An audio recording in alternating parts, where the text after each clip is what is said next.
So this next question is, what is it like to be Eric Skwarczynski? What's it like? It's hard to say because I don't know anything else to compare it to. That's the best answer I've ever gotten to that.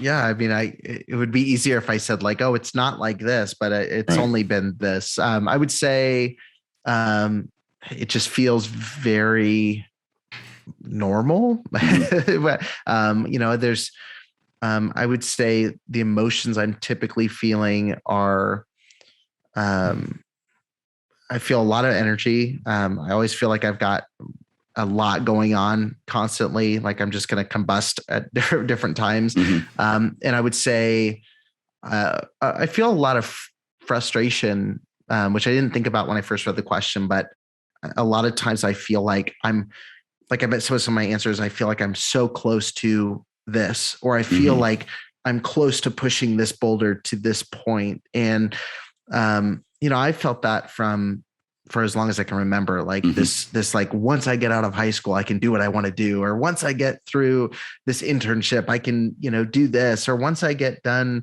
this. And now it's, once my podcast gets to this point, I could do this.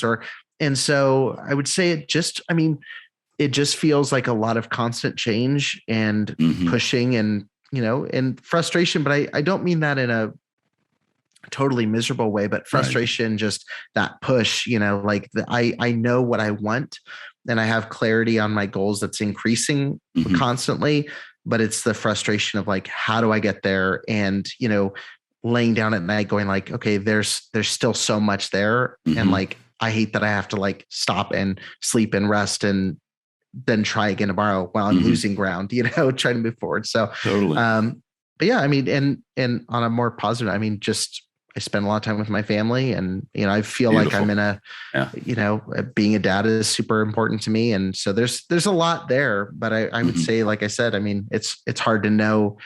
It's hard to know if this is how everybody else feels or this is just how I feel. So there's probably something strange that I feel that someone else doesn't, but I wouldn't be able to identify it. Well, humans, in my opinion, are like a work of art. It's a working tapestry, and I had a family member that just had a major birthday, quick aside, and they were kind of feeling down about where they thought they'd be at this part in their life, et cetera. And I said, look, you need to look at the totality of your life, not just this one season.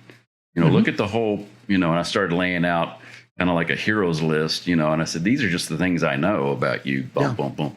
And it wasn't like a win for Kirt, to make me feel good that I was giving him this, espousing this upon him. But it actually I was actually thinking of it as I was saying it. And I was like, I've had moments in life where you do that. It's a very human thing.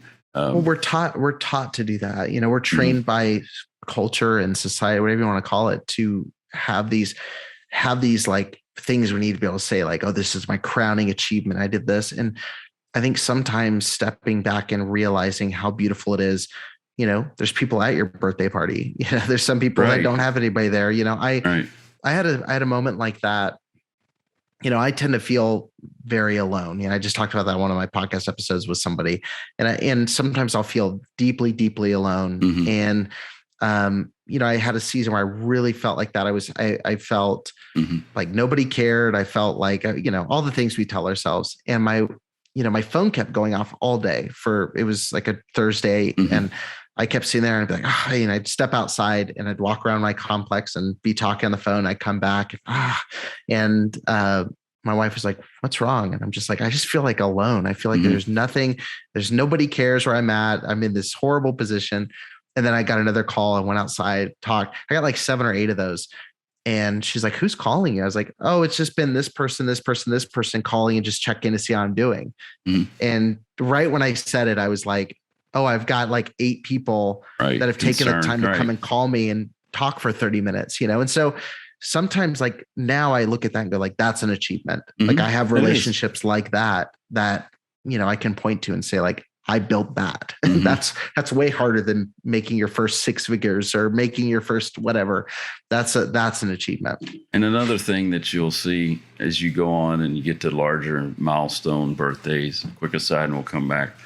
And if you look at the age of certain people, usually more notoriety or fame because it's easy. You know, you go, wow, I've outlived Elvis Presley. I've outlived Freddie Mercury. I've outlived, you know, JFK. You start to look at it in that context and you're like, you know, I bet with all that they had, talent or power or looks or whatever you want to call it, and that's all subjective, right?